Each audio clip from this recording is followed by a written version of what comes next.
সন্তুষ্ট হয়ে করেছে কিনা। যদি করে থাকে তাকে একমাত্র ছাত্ররা তার উচিত জবাব দিবে। আমরা শান্তিপূর্ণভাবে প্রশাসনকে জানিয়েছি, কিন্তু এখনো হামলাকারী কেন গ্রেফতার হলো না? আমরা এর সুষ্ঠু জবাব চাই।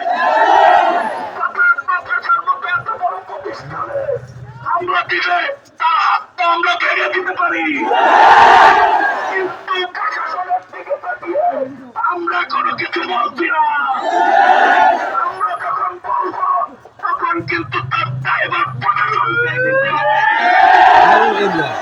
আমি এখন কমেন্ট নাহলে তাকে